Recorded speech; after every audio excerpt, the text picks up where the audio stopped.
you're going to be attracted to that and struggle to trust men. Burn their marriage to the ground. Ow. Come here. Come closer.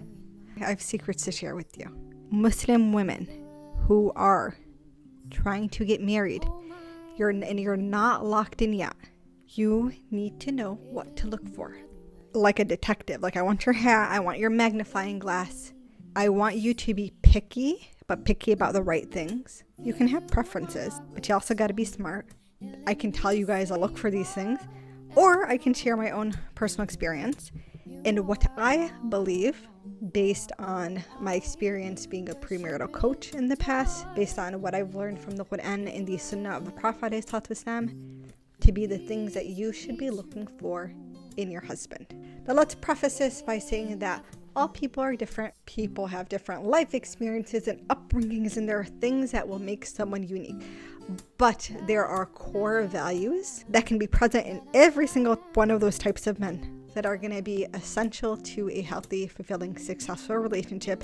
If you are new here, my name is Hannah. I am a board-certified physician associate. I am also a trauma coach, and my channel is all about self-improvement. I share my self-improvement journey. I share sit-down advice videos like this one. If you like this kind of content, then please hit subscribe and join the community.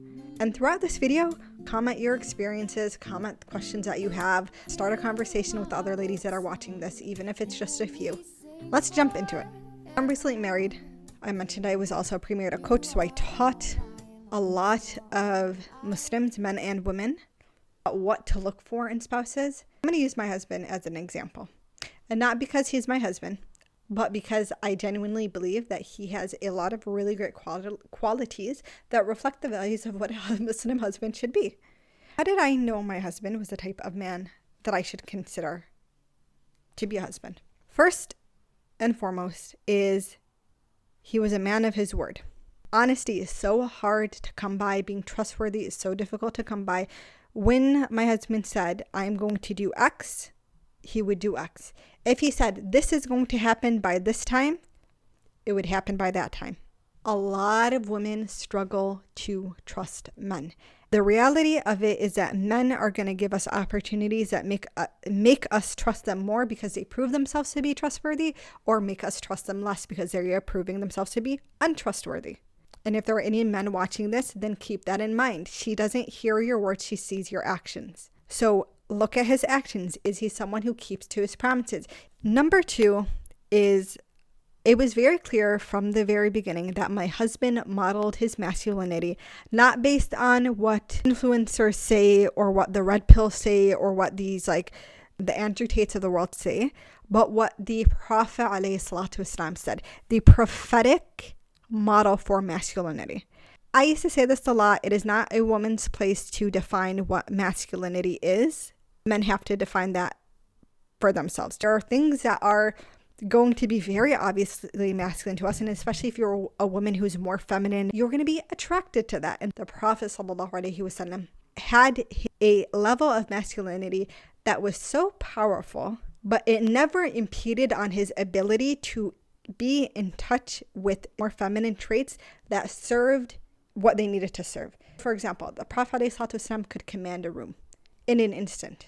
He led armies. He said one word and he had groups of men running to do his bidding. He had power. He had capacity. He was reliable. He was strong. But then the Prophet ﷺ was so gentle and loving to his grandchildren. He was so caring, nurturing toward his daughters. He was so incredibly soft and humorous to his wives. That's what prophetic masculinity looks like. He had wisdom about where he asserted certain aspects of his masculinity and when he pulled back on it. When Fatima would come into the house, he would get up and meet her. He would hug her. He would have her sit in his place. It's so beautiful. And there's this roundedness about the way that the Prophet ﷺ expressed his masculinity that was so it makes any woman who's truly in touch with her femininity, it makes you make that. I want a man like that. My husband emulated that in different ways, right? My husband has his aspects of him that are extremely, very masculine, right? He's very into sports. He loves to work out. He is in charge of a lot of different projects. He's very high up in an organization that he works in. But then it's always funny to me because I remember there was a part of me that was a little nervous because I was like, dang, he can be intense. And sometimes I'm a sensitive little gangster. I was like, I hope that he knows how to switch that off because I can be sensitive and that might cause some issues. But the way he is with his friends and the way he is with his coworkers and the way he is in times where he has to command a room, so different than the way he is with me. Number 3 is a man who knows what his duties are. That was like a selling point for my husband.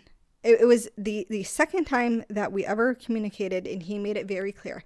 My duty as a man in a marriage is to ensure the financial stability and the financial caretaking of my home. And it wasn't that I could tell, like, it wasn't that he just said it because it sounded cool to say, but he truly felt that was a point of pride for him.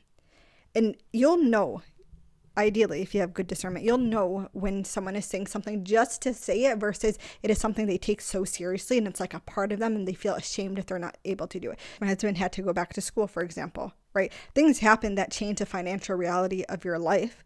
He still takes on that duty. And he will work as much as he needs to work in order to fulfill that duty of his. Now, how I react to that is my decision. I think in a relationship, you need to be able to have the conversations about what you are going to do that fits your situation. There a different arrangement you're going to decide on because it works better for your marriage. Number 4 is you should look for someone who's able to check their ego. I'm going to give a very particular example for this because I feel like this is one of the easiest ways to identify this. But when it comes to like household duties, there's a difference between someone who, a man or husband, who works long hours and comes home and is just very tired. And because of that, they prefer to avoid household chores, as an example, right? And maybe their wife is a stay-at-home wife or she's working part-time or whatever. And so she has more capacity. That's very different than someone who comes home and just says, it's not my job. I'm not doing it. The reason why I make that distinction is behind one of those is ego. And the other is a reasonable expectation. Now, when you come into a marriage, each situation is unique. And so the way that chores and the gender norms you establish need to be discussed beforehand. I'm not trying to start an argument about who should be cooking and who should be cleaning and who should be working. I don't really care about the details of that right now. The point that I'm trying to make is that when you're coming into a relationship, the ego aspect of it needs to be dropped.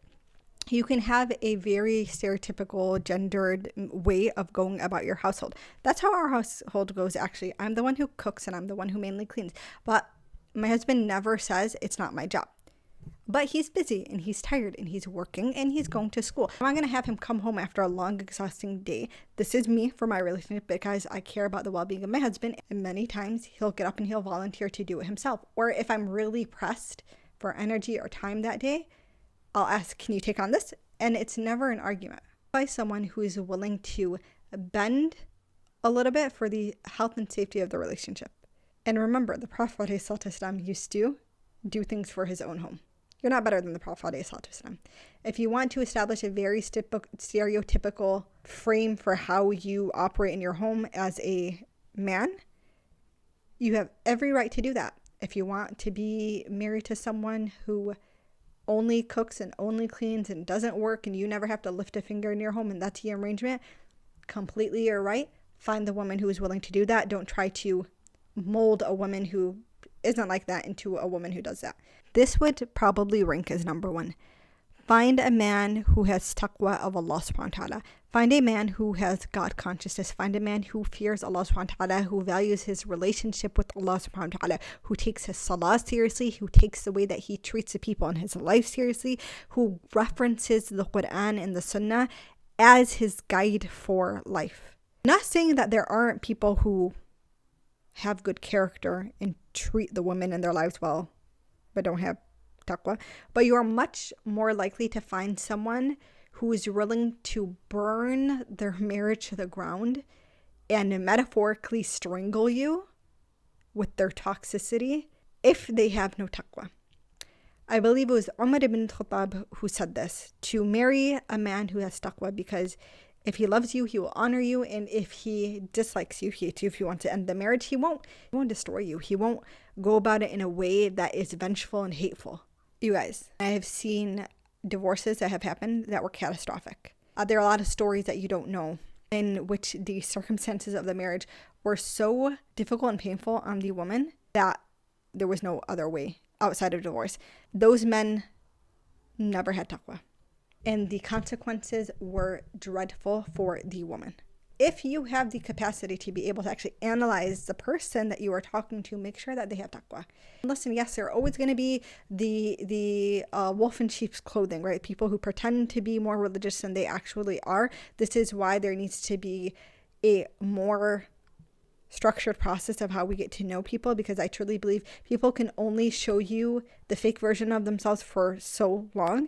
I've asked my friends who've been in these situations, was there a point before you got married that you knew that he was like this? And a lot of them said, yeah, there were things that came up and no one just guided them on how to discern whether this is something that's going to affect their marriage or not. And so they ended up in a bad situation like that. The last point that I'll make, what should you look for? Look for someone who is willing to try. This is one of the earlier things that my husband said to me. He's like, I'm not looking for perfection. I'm looking for someone who puts in effort. And that has kind of been like a key phrase in our marriage, especially in the beginning when you first get married.